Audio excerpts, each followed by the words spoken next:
widening the road from 2 to 4 lanes. You can't have birch trees standing right beside a 4-lane highway. Barkley doesn't need a 4-lane highway. Jimmy Joe kicked at a shallow dent in the roadway, loosening a chunk of asphalt. Barkley doesn't need potholes and blind curves. If you'd built the road right in the first place, you wouldn't be cutting down trees now. I wasn't around when this road was built, Mary Jewel. Well, your boss was. You are fixing to make trouble, aren't you? From down the hill, Jimmy Joe recognized the rattling roar of the Black Brothers pickup. It crested the grade, followed by a navy blue minivan he hadn't seen before.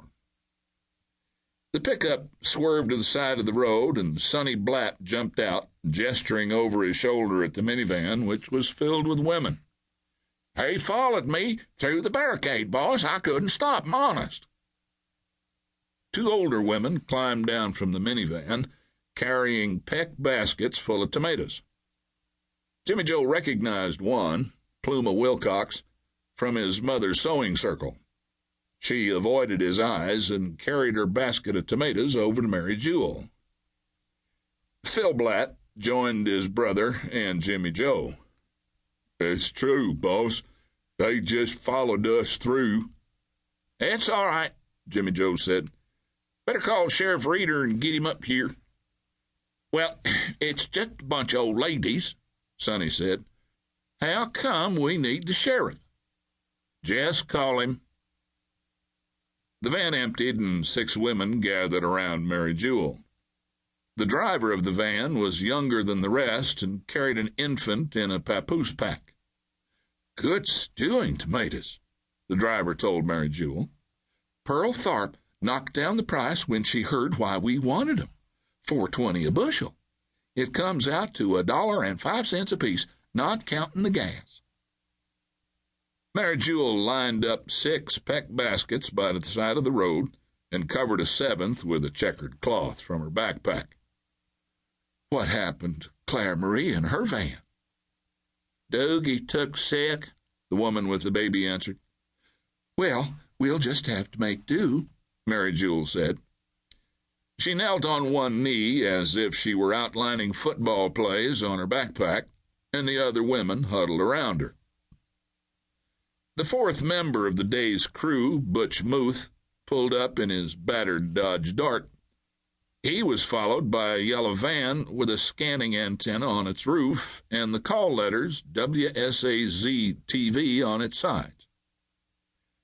Butch joined Jimmy Joe and the Black Brothers by the backhoe. We gonna be on TV? He asked. TV's gonna be on us, I'm afraid, Jimmy Joe said. All over us like sweat on a fat boy.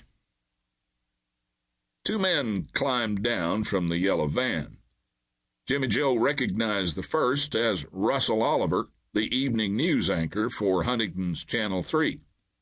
The second man carried a portable camera and a battery pack. Mary Jewel left the huddle and jogged over to the news anchor. They talked briefly, with Mary Jewel pointing first at the construction equipment, then at the road, and finally at the roadside trees. Then the cameraman lined up Mary Jewel with the backhoe and bulldozer in the background, and the news anchor began an interview. From where he stood, Jimmy Joe could make out the repeated words, no growth, and pollution. Each time she said the word growth, Mary Jewel clapped her fist into her tiny palm. That's the guy from Channel 3, isn't it? Sonny Blatt asked. What's he doing with that old lady? She brought him here, Jimmy Joe said. We gonna be on TV? Butch Muth asked again. Whether we want to or not, Jimmy Joe said. Not much we can do about it. Might as well get to work. Butch, you take a tiller. Sonny, you take the backhoe.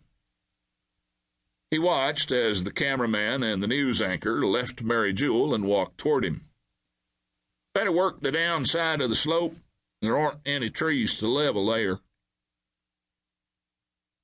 The news anchor set the cameraman up off his left shoulder.